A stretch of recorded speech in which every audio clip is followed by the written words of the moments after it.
오늘은 두려워하지 말라는 제목으로 하나님 말씀 증거하겠습니다. 먼저 말씀드리고 싶은 것은 사람은 누구나 두려움을 가지고 있다는 것입니다. 그 정도는 다르지만 누구나 두려움 속에 우리는 이 세상을 살아야 합니다. 현재에 대한 두려움, 미래에 대한 두려움, 죽음에 대한 두려움, 죽음 너머에 대한 두려움, 건강에 대한 두려움, 또 우리 자녀들에 대한 두려움, 많은 것들이, 인간관계의 두려움, 많은 것들이 우리의 두려움으로 작용하고 있습니다. 오늘날 우리 자녀들, 다음 세대들은 어떨까요? 더 두려워하고 있습니다. 우리 학생들 여기를 보세요. 네. 흔히 부르는 MZ세대가 불안의 통 안에서 살고 있습니다. 뉴스룸이라는 사이트에서 MZ세대에 대한 글을 봤는데 참 의미심장하다 이런 생각이 들었습니다. MZ세대에게는 모든 메시지가 불안을 상징한다고 합니다. 부동산 가격이 상승하는 것도 MZ세대는 불안하답니다. 부동산 가격이 떨어지는 것도 MZ세대에게는 불안하다고 합니다. 남이 돈을 많이 벌어도 불안하고 빚을 진 사람이 많이 늘어나도 불안하다고 합니다. 왜 그럴까? 부동산 가격이 올라가면 자기가 어른이 됐을 때 집을 못 살까 봐 두렵고, 부동산 가격이 내려가면 대출 내서 집을 샀다가 망할까 봐 두렵고, 남들이 돈을 많이 벌었다고 하면 나는 못 벌까 봐 두렵고, 빚을 진 사람이 많다고 하면 나도 빚을 많이 질까 두렵답니다. 이 MZ세대의 불안은, 그리고 두려움은 그 마음 가득히 지금 출렁이고 있다는 것입니다. 묻지마 살인이 어디서 일어났다 그러면 불안 증세를 가장 많이 느끼는 나이가 어디냐? MZ세대라는 거예요. 나도 혹시나 지하철 나오다가 칼에 찔리는 거 아니야? 이 불안 지수가 70대, 60대, 50대, 40대, 30대가 아니고 10대, 20대라는 거예요. 우리 자녀들 또 다음 세대에게 두려움이 지금 먹구름처럼 뒤덮여 있다는 것입니다. 이것은 또 비교적 두려움으로 발전된다고 합니다. 학교를 가보고 또 거리를 걸어가 보면 다 잘생겼고 다 잘났고 다 대단한데 나만 작게 보인다는 것입니다. 나는 못났고 저 사람들은 잘났고, 그래서 비교적 열등의식 속에서 자기의 미래를 두려워하면서 스스로 말하기를, 나는 집을 장만할 수 있을까? 나는 결혼할 수 있을까? 나는 좋은 직장에 갈 수 있을까? 그렇지 못할 거야. 그렇게 두려움 속에서 자기를 억압하고 있다는 것입니다. 그게 지금 MZ세대들 그 마음속의 갈등이고, 그래서 그 두려움을 가지고 자기 부모님을 보면서 나는 잘 못 살 것 같은데, 난 잘 못 살 것 같은데, 이러한 마음의 눈빛과 그 호소를 하고 있다는 것입니다. 그런데 여러분, 제가 이 시간 여러분에게 선포하고 싶은 게 있습니다. 그게 뭐냐면 두려워하지 마세요. 특히 우리 청년들, 학생들에게 더욱 당부합니다. 너무 두려워하지 마세요. 내가 조금 부족해도 기본적으로 3가지만 가지고 있으면 이 세상을 그런 대로 어쩌면 꽤 괜찮은 인생을 살 수 있습니다. 기본적으로 3가지. 첫 번째가 성실함입니다. 성실함. 부지런한 사람은 삽니다. 지금 우리가 막일이라고 부르는 아파트 공사 현장에 가서 조금만 일을 해도 하루에 15만 원을 줍니다. 아침 7시에 가서 저녁 4시면 딱 퇴근합니다. 옷 탁탁 털고 중간에 물 마시고 쉬는 시간이 40분마다 있습니다. 근데 뭐가 두렵습니까? 그리고 자꾸 사람들이 왔다가 힘드니까 그만두고 그만둬서 1년만 버티면 반장 됩니다. 반장. 뭐가 두렵습니까? 저는 제 아버지를 보면서 자랐는데 아무것도 없는데 그 부지런함 하나로 그래도 풍성하게 사는 모습을, 그리고 저는 뭐 배고픔이 뭔지 잘 몰랐습니다. 뭐 돈 그런 거 별로 큰 걱정을 안 해봤습니다. 왜? 우리 아버지가 부지런했기 때문에. 정말 부지런하셨습니다. 딴짓하지 말고 부지런하십시오. 그러면 그것만 가지고도 삽니다. 두려워하지 마세요. 두 번째, 진실함, 또 깨끗함입니다. 내가 진실하다면 나는 언제 어디서나 삶의 터전을 얻을 수 있습니다. 세상은 누구를 찾고 있느냐? 진실하고 깨끗한 사람을 찾고 있습니다. 양심을 속이거나 거짓말을 하거나 그런 사람은 기회가 없지만 진실하고 깨끗한 사람은 언제나 기회를 얻게 되어 있습니다. 강철한 카네기가 자기 회사의 회장 자리를 물려줄 때 누구에게 줬습니까? 가장 진실하고 가장 깨끗한 사람에게. 그가 청소부로 그 회사에 취직한 사람이었지만 그에게 회장직을 물려줍니다. 여러분, 두려워하지 말고 진실해지십시오. 그리고 깨끗해지십시오. 삶의 기회를 얻을 것입니다. 세 번째는 용기입니다. 용기. 조용기 목사님 아시죠? 조용기 목사님이 웃자고 한 얘기가 있습니다. 아버지가 재산을 10원도 물려준 게 없는데 이름을 용기라고 쳐줘서 용기를 내려서 그게 큰 유산이 됐다고 웃자고 한 얘기. 네? 조용기 목사님. 여러분, 용기를 내십시오. 저 키 크고 잘생긴 사람 별거 없습니다. 저 머리 좋다는 사람 별거 없습니다. 제가 이쯤하게 생각하는 게 있습니다. 내가 진작에 더 큰 용기를 내도 됐을 걸 그랬구나. 많은 분들을, 성공했다는 분들, 많은 기라성 같은 사람들을 만나보니까 나나 자기나 별로 다른 게 없어요. 그럼 그 사람들은 왜 거기 있고 난 여기 있냐? 용기. 여러분, 용기를 내면 나에게 기회는 항상 있는 것입니다. 뭘 못합니까? 두려워하지 말고 용기를 내서 살아내는, 그래서 무엇을 이루어내는 여러분들 되기를 바랍니다. 특별히 하나님의 사람은 두려워할 이유가 없습니다. 왜 그렇습니까? 하나님의 사람에게는 하나님이 계시기 때문입니다.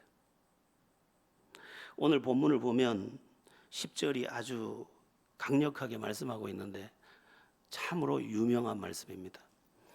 이 말씀이 많은 사람을 살려냈습니다.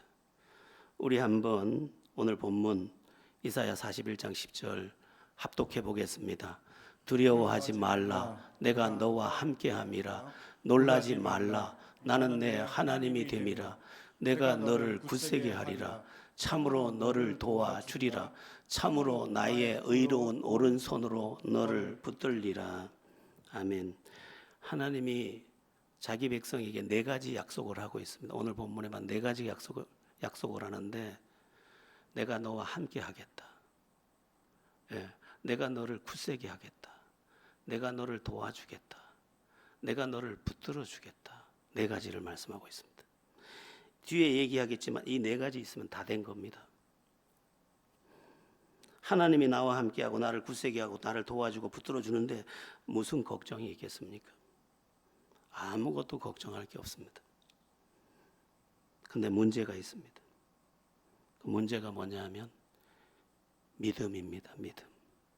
이것이 믿어지냐 말입니다. 이게 믿어져야 이게 내게 되는 겁니다. 여러분, 하나님의 살아계심이 사실이고 하나님의 말씀이 그대로 사실이지만 이것이 나에게 능력이 되기 위한 조건이 뭐냐? 믿음입니다. 믿음이 다른 말로 하면 하나님과 나를 연결하는 것입니다. 접속. 여기에 지금 전기가 30kW가 저 밖에 있습니다. 그러나 그 동력에 이 전선을 연결하기 전까지는 여기는 암흑천지입니다. 그런데 동력을 연결하는 순간 이 안은 이렇게 쾌적하고 이렇게 밝은 것입니다. 연결됐느냐 안 연결됐느냐. 하나님의 능력이 모든 것을 새롭게 할 수 있어도 그 전능하신 하나님께 내가 연결되어 있는 믿음이 없다면 전능하신 하나님이 사실이고 저 말씀의 약속이 사실이라도 아무 소용이 없는 것이죠.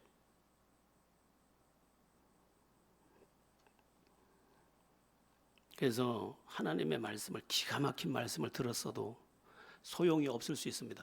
그게 믿음과 합하면 그것은 능력이 당장 나를 새롭게 합니다. 그러나 그 말씀이 믿음과 합해지지 않으면 기가 막힌 말이라도 아무 소용이 없습니다. 이 부분에 대한 아주 중요한 말씀이 있습니다. 제가 이 말씀을 붙잡고 제 생애의 한 부분을 건너뛸 수 있었습니다. 지금도 이 말씀은 나에게 너무너무 소중한 말씀입니다. 우리 한번 찾아보겠는데요. 히브리서 4장 2절입니다. 히브리서 4장 2절. 이 말씀이 여러분에게 잘 전달되기를 기대하면서 우리 같이 합독해 보겠습니다. 그들과 같이 우리도 복음 전함을 받은 자이나 들은 바 그 말씀이 그들에게 유익하지 못한 것은 듣는 자가 믿음과 결부시키지 아니함이라. 들은 말씀이 유익이 되고 능력이 되고 기적이 되려면 그 들은 말씀이 내 믿음과 결부라는 연결된다는, 접속돼야 된다는 것입니다. 믿음과 이게 합해질 때만 이 말씀이 그대로 능력이 된다는 것입니다. 어느 날 말씀이 딱 들리는데 그게 믿어집니다. 믿어지는 순간 하나님의 능력은 30kW가 여기 와 있었다면 30kW가 내 속에 들어오는 것입니다. 그런데 우리가 생각하는 것처럼 우리에게 믿음이 별반 없습니다. 말기 암에 걸렸던 어느 목사님의 이야기가 오늘 이 시간에 도움이 될 듯 싶습니다.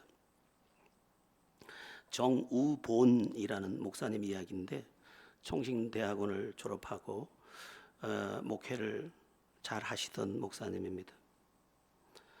성격도 밝고 말씀도 잘 전하고 또 헌신돼 있고 그 생활도 경건했던 것으로 그렇게 알려져 있습니다. 그런 그가 1998년 IMF가 터진 1998년 9월 28일에 위암 진단을 받았답니다. 깜짝 놀라서 서울대병원, 고려대병원에 가서 재검사를 해봤는데 급성 악성암으로 3개월밖에 못 산다는 시한부 판정까지 받게 됩니다. 자식이 4명이었는데 그 당시 자기가 심우하던 교회를 건축하느라고 자기 이름으로 보증 서서 그것을 갚지 못한 상태여서 이제 신용 불량자까지 된 상황에서 자기는 말기 암 환자가 된 것입니다. 자기가 가르쳤던 성경 공부 그룹에 어떤 사람이 의사인데 자기가 특급으로 처리해 줄 테니까 빨리 입원해서 수술합시다 했지만 이 정우영이라는 이 목사님은 지금 들어가면 죽을 것 같아서 못 들어가고 기도하겠습니다 하고 기도만 하고 있었다고 합니다. 그런데 암에 걸리자 사람들은 자기를 보는 눈이 뭔가 죄가 있는 거 아니야 하는 것 같았고 왠지 모르게 자신도 주눅이 들었습니다. 모든 것이 위축되는 그런 상황이었습니다. 그러던 중 정 목사는 11월 7일 토요일 저녁에 마침내 결심을 했답니다. 내일까지 기도해보고 하나님의 응답이 없으면 월요일에 들어가서 수술 받기로. 그런데 그날 저녁 토요일 저녁의 기도는 다른 날과 달랐습니다. 깊은 기도를 하는 중에 하나님께서 그의 마음속에 큰 음성 하나를 들려주시더랍니다. 그 음성을 듣고 기절하는 듯 놀랐는데 그 음성이 뭐였느냐? 너는 지금까지 나를 믿은 적이 없다 였습니다. 큰 충격이었다고 합니다. 5살부터 교회를 나가고 주일이 끼어 있으면 수학여행도 가지 않고 주일을 평생 성수하면서 술, 담배 한번 입에 대본 적 없이, 그리고 부인 외에 어떤 여자의 손목도 한번 잡아보지 않고 평생을 자기를 깨끗하게 지키면서 살았는데 내가 믿음이 없다고요? 그래서 그 억울한 마음에 하나님께 울면서 물었답니다.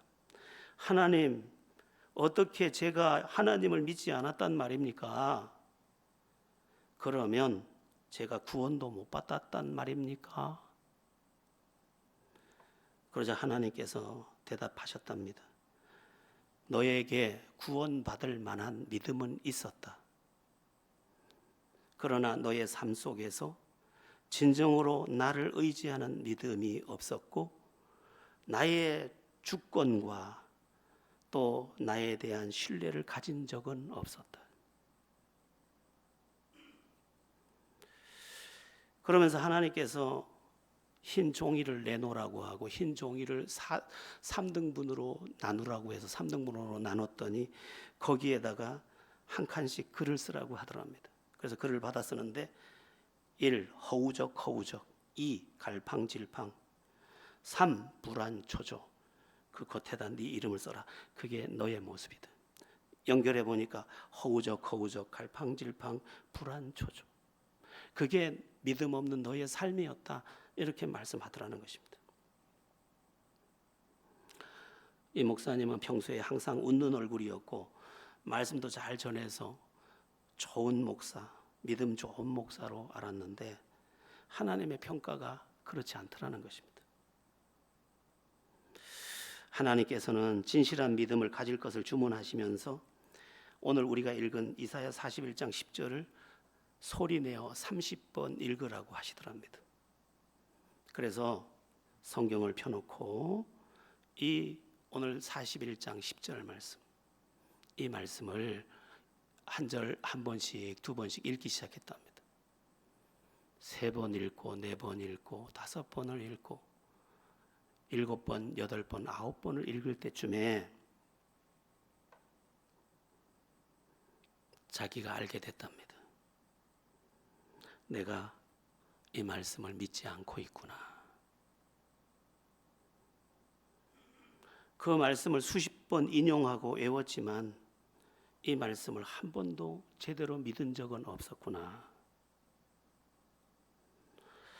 그래서 하나님 앞에서 통곡하며 회개하기 시작했답니다. 하나님, 저는 이 말씀 믿은 적이 없습니다. 용서해 주시고 믿음을 주세요. 믿음을 주세요. 믿음을 주세요. 그렇게 밤이 깊도록 회개하면서 기도하는데 어느 순간 빛 같은 믿음이 온몸으로 들어오면서 두려움이 떠나고 평강이 탁 깃들더라는 것입니다.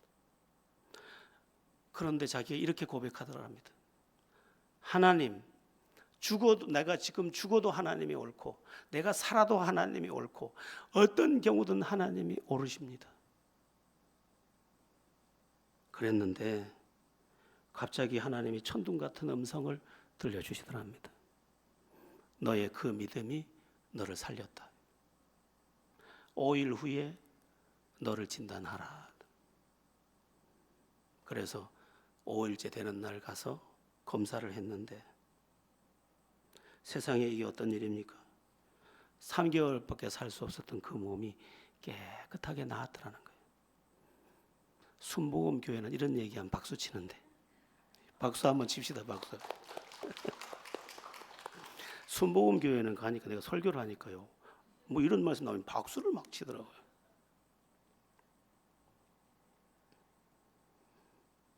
그 이후에 이 목사님은 그 많던 빚도 기적적으로 청산하게 됐고 호주에 있는 어떤 신학교에서 교수 청빙을 받고 지금 호주에서 교수로 사역하고 있다고 합니다. 여러분, 내가 믿는다고 여기는 것과 실제로 믿는 것은 다른 것입니다. 하나님의 말씀을 많이 안다고 믿음이 좋은 것도 아닙니다. 한 말씀을 알아도 그것이 믿음 안에서 아는 것이라면 그 말씀은 그의 인생의 기적이 될 것입니다. 조지 밀러는 내가 하나님의 뜻대로 구하면 무엇이든지 다 들으심이라 이 말씀을 믿고 기도했는데 5만 번이나 응답받는 기적의 사람이 되지 않았습니까? 믿음. 히브리서 4장 2절처럼 믿음과 결부시키지 않았기 때문에, 믿음과 연결만 되면 우리의 삶에도 하나님의 사건이 임하는 것이고 그 사건은 우리의 승리가 되는 것입니다. 저는 아침에 운동을 하러 가는데 갈 때마다 이제 이렇게 뭐 방송을 틀거나 내 얘기가 아닌 남의 이야기를 좀 듣고 싶어서 이렇게 시사나 이런 것들을 좀 시사 프로그램이나 이런 걸 좀 듣습니다. 근데 그날따라 이런 멘트가 갑자기 틀자마자 들려왔습니다. 믿음의 반대말이 뭔 줄 알아? 누군가가 묻는 질문이에요. 믿음의 반대말이 뭘 것 같습니까? 예? 불신? 권사님 오늘 메뉴 뭐예요? 사라다 한 접시 더. 믿음의 반대말이 두려움이래요. 저도 깜짝 놀랐어요. 저도 똑같이 대답했어요. 불신앙 이렇게 대답을 했는데 거기서도 대답을 불신앙 거니까 아니 두려움. 그러면 믿음이 있으면 두려워하지 않아도 될까요? 네, 두려워하지 않아도 됩니다. 믿음이 두려움을 물리쳐 주기 때문입니다. 오늘 본문에 우리가 이미 봤던 하나님의 약속이 4가지인데 이것이 믿어지면 다 된 것입니다. 첫째 뭐라고 되어 있습니까? 첫째는 두려워하지 말라. 내가 너와 함께함이라. 함께함의 약속입니다. 전쟁이 났는데 전쟁이 나서 피난을 가는데 품에 안긴 아이가 전쟁이 났는지도 모르고 엄마를 쌩긋쌩긋 쳐다보며 웃습니다. 천진난만하게. 이 아이가 어느 품에 있는지를 자기는 그것만 아는 것입니다. 나는 지금 엄마 품에 있다는 거예요. 이게 함께함입니다. 하나님의 품이 나를 안고 있다는 이 함께함, 이것 때문에 상황과 여건이 아무리 나빠도 나는 생것이 없는 것입니다. 믿음이 들어오면 이렇게 되는 겁니다. 평안은 조건이 아닙니다. 우리는 자꾸 좋은 조건을 만들어서 그 안에서 평안을 누리려고 하는데 사탄은 거짓말을 얼마나 잘하는지 평안과 편안한 것을 혼동하도록 편한 게 평안인 것처럼 착각하게 만들어 버렸어요. 그렇지 않습니다. 평안은 다른 것입니다. 상황이 나쁜데도 내 영혼 평안해. 이게 평안입니다.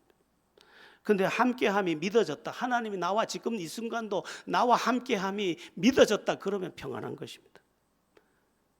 그럼 두려움은 없는 겁니다. 결국은 뭐예요? 믿음의 부재가 두려움을 가져온 것입니다. 믿음의 벽이 무너지면서 두려움의 뚝이 터져서 압록강이 터져서 그 지금 저 북한을 저렇게 막 모든 집을 집어삼켰듯이 믿음의 뚝이 무너지면서 세상의 염려가 다 들어와 버린 것입니다. 함께함이 여러분들에게 믿어지기를 축원합니다. 두 번째, 내가 너를 도와주리라. 이 도와주겠다는 말은 다르게 말하면 되게 해주겠다. 되게 해주겠다. 여러분 인생 억지로 되는지 압니까? 되어져야 되는 겁니다. 억지로 안 됩니다. 여러분 우리나라 지금 재계 순위 1위가 누굽니까? 재계 순위 1위 이재용입니까? 아닙니다. 셀트리온 명예회장 서정진 회장입니다. 이 서정진 회장의 자산이 13조 9,125억 원이고 이재용 삼성그룹 회장이 13조 8,012억 원입니다. 1,000억 원이 더 많습니다. 서정진 회장이. 근데 서정진 회장은 퉁퉁하고 시골 아저씨 같은데 아주 정직한 말을 많이 합니다. 서정진 회장이 무슨 말을 하느냐? 내가 한 게 아무것도 없다는, 그냥 열심히 그냥 기회가 주어지고 열심히 했는데 되어지더라는 거예요. 되어지더라는 거예요. 어떻게 자기가 삼성을 이기냐는 거예요. 어떻게 자기가 현대를 이기고 어떻게 이재용 저거 다 집안에서 돈병철이라고 해서 이건이라고 해서 다 물려온 그걸 어떻게 이기냐는 거예요. 그런데 자기가 이겼다는 거예요. 그거 어떻게 자기가 하냐는 거예요. 되게 해주셔서 된 거라는 거예요. 여러분, 자녀들이 억지로 될 것 같습니까? 하나님이 되게 해주시면 되는 겁니다. 되게 해주시면 되는 거예요. 그러면서 이 서정진 회장이 이런 말을 합니다. 뭐 어떤 사람들이 성공을 한 뒤에 뭐 자기는 이런 비전이 있었고 뭐 이런 계획이 있었고 뭐 이런 청사진이 있었고 뭐 이런 시스템에 대한 설계가 있었. 그러면 서정진 회장이 솔직히 말해서 없습니다. 그냥 이쪽이 열려서 하다 보니까 되고 이쪽이 열려서 하다 보니 되고 열심히는 했지만 내가 한 거 아닙니다. 이러다. 정직한 말이죠. 하나님이 되게 해 주신다는데 우리가 뭐 두려워합니까? 믿음이 없어서 두려운 거죠. 믿음이 없어서.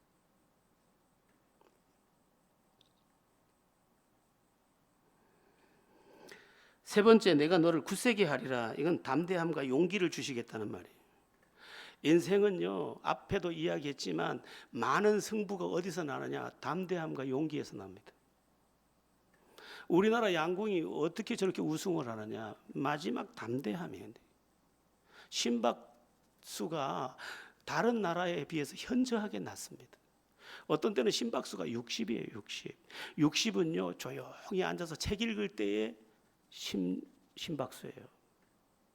저도 제가 이렇게 아주 늘어져서 쉴 때 제 심박수가 여기 체크되니까 보면 57이에요. 그러니까 이게 이 마음의 용기와 담대함이 이기는 거예요. 마지막에는 대만한테도 질 뻔하고 또 질 뻔하고 또 질 뻔하고 마지막에 가서는 자석 달린 것처럼 10점 센터에다 탁 박아버리는 겁니다. 용기가 있어야 돼요.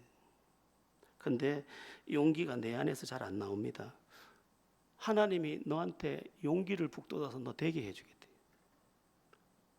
너 꿈꾸고 도전하는 자 되게 할 거야. 그러면 너는 이겨. 이 말입니다. 하나님 안에 살다 보면 하나님께서 얼마나 많은 은혜를 주시는지 모르는 그 중에 하나가 담대함입니다. 담대함. 여러분, 두려움은 믿음의 반대말이 뭐라고 했죠? 두려움입니다. 믿음은 담대합니다. 하나님이 나를 굳세게 하셔서 담대하게 하실 때 믿어지니까 두려움에 눌리지 않는 것입니다. 두려움에 눌리지 않으니까 담대함이 이기는 것입니다. 여러분 속에 담대함이 도착하기를, 믿음으로 도착하기를 예수의 이름으로 바랍니다. 나중에 우리 자녀들도 다 마찬가지, 이 학생들도 누가 이기느냐? 담대함이 이기는 거예요. 담대함이. 여러분의 자녀들을 믿음 안에서 담대한 자들이 되게 만드십시오. 네 번째는 내가 너를 붙들리라. 붙든다 이 말은 넘어지지 않게 해준다는 거죠. 이건 마음도 붙들어주고 생각도 붙들어주고 이 정도면 마음이 흔들려야 되는데 흔들리지 않게 해주는 거죠. 다윗이 이런 고백을 합니다. 원수의 목전에서 내게 상을 베푸시니, 원수의 목전에서 상을 베푸시니 그 상이 밥상 상자입니다. 원수가 저기서 나를 향해 활을 겨누는데 밥이 넘어간다 이 말이에요. 왜? 하나님께서 내 마음을 붙잡아 주니까. 이게 복인 것입니다. 여러분, 마음을 하나님이 안 붙잡아 주고 마음이 산산이 막 그냥 뭐 요동을 치면 어떻게 되겠습니까? 뭐 머리 풀고 다니는 수밖에 없어요. 맨발로 머리 풀고 다니는 수밖에 없어. 마음이 그런데 어떻게? 어떤 자녀가 자기 엄마한테 이렇게 말하더라. 나는 왜 이렇게 못됐을까? 내 마음은 왜 이렇게 악할까? 엄마, 내 마음이 그냥 나를 가만히 안 둬. 마음이 시키는 거라는 거예요. 그럴 수 있죠. 마음이 그 사람 죽이려고 했어요.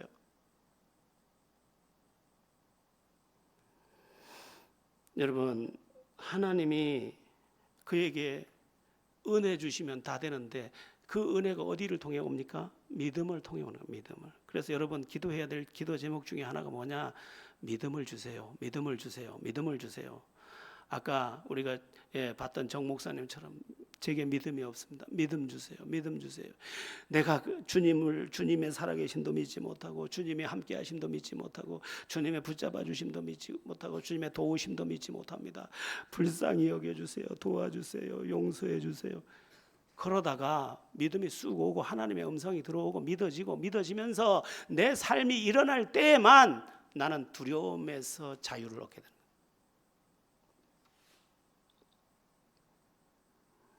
뿐만 아닙니다.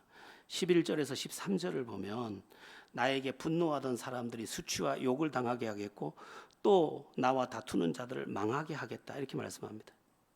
하나님의 약속입니다. 이게 너 공격하는 사람, 너 고통에 빠뜨리는 사람 내가 직접 다룰게. 난 네 편이잖아. 너 공격하는 사람 수치당하게 만들고 너를 해치는 사람 내가 망하게 할래. 하나님의 약속입니다. 이 엄청난 약속이, 이게 믿어지면 뭐 우리가 싸울 것도 없어요. 하나님께 맡기면 되는 거지. 근데 이런 사건들이 역사적으로 많이 있었습니다. 하나님께서 모세와 아론을 이제 이스라엘 민족의 지도자로 세웠는데 고라 족속을 중심으로 해서 여러 그 족장들 250명을 중심으로 반역을 일으킵니다.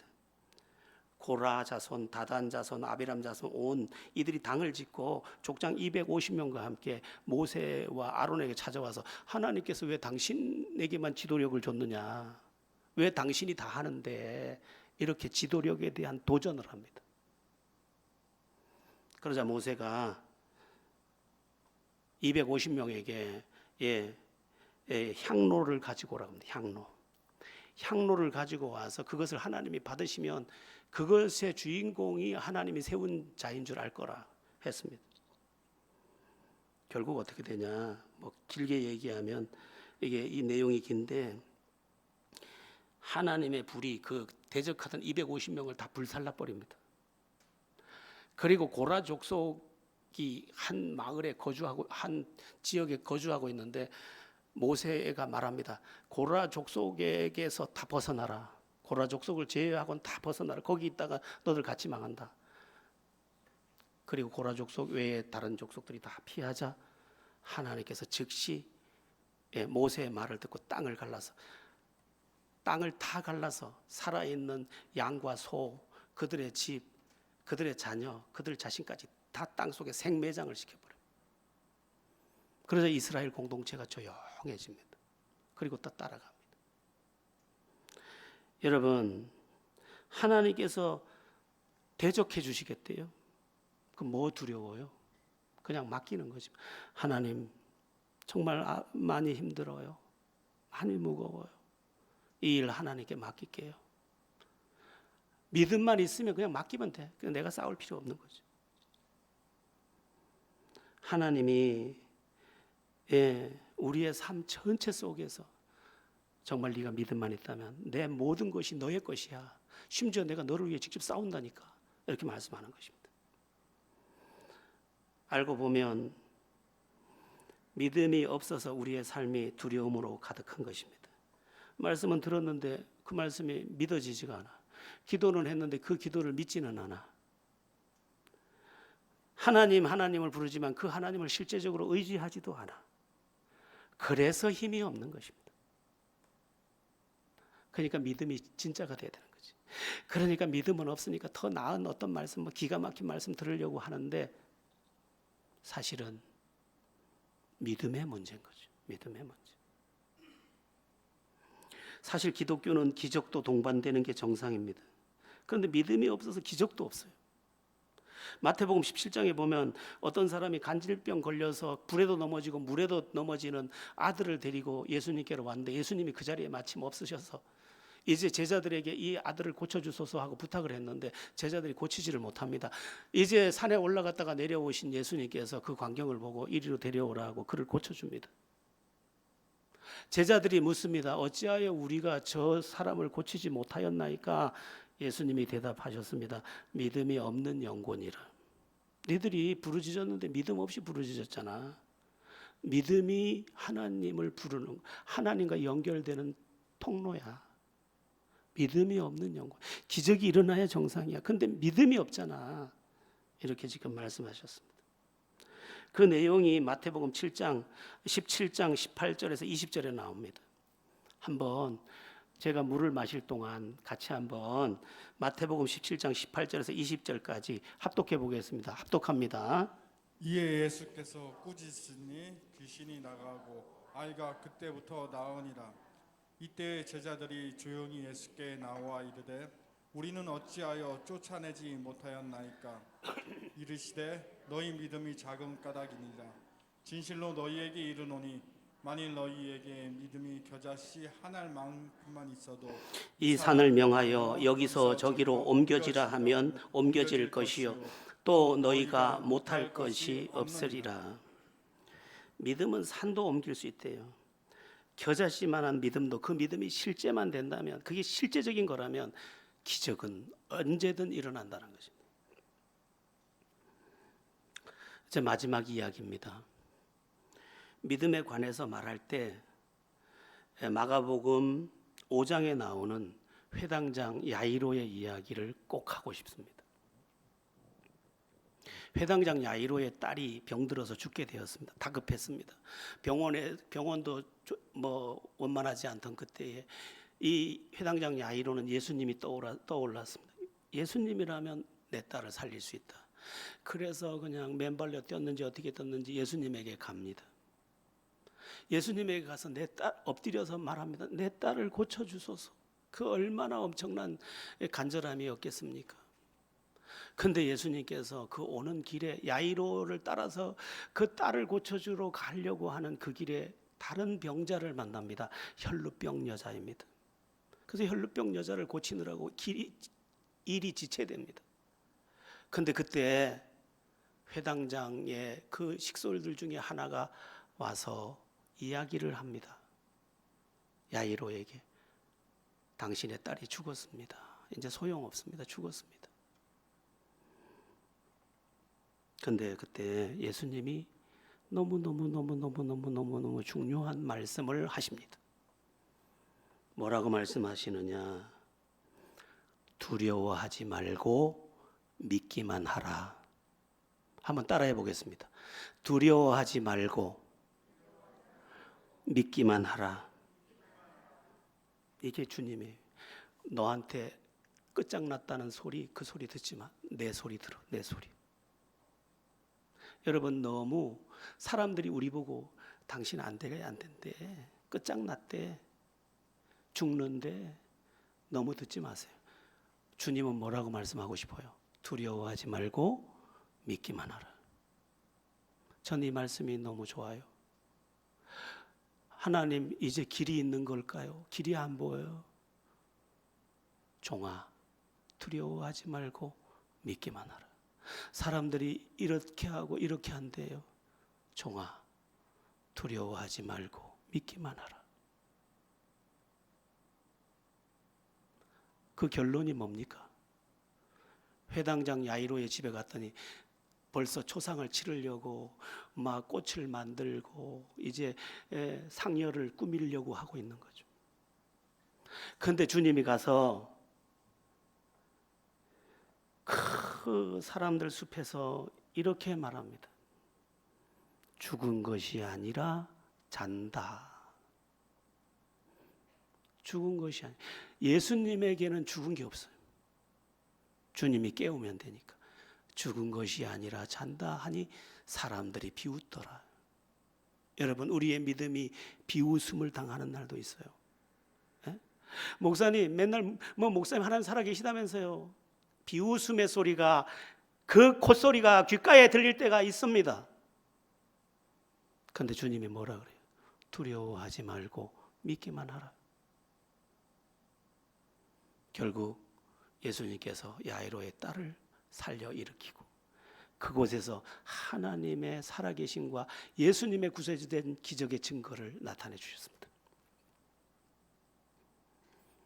저는 8월의 주제를 정하면서 두려워하는 우리 다음 세대들, 두려워하는 우리들, 어쩌면 두려워하는 저 자신에게 말해주고 싶었습니다. 두려워하지 말라. 믿기만 하라. 8월이 밝았습니다. 이제 많은 것이 혼돈스럽고 많은 것이 미지의 세상입니다. 우리가 붙잡아야 될 분은 오직 하나님 한 분인데 그것을 믿음으로 붙잡고 이 길을 갈 때만 두려움 넘어서의 하나님의 역사를 불러올 것입니다. 8월 두려워하지 말고 믿기만 하는, 그래서 승리하는 우리 제자 가족들 다 되기를 예수의 이름으로 축원합니다.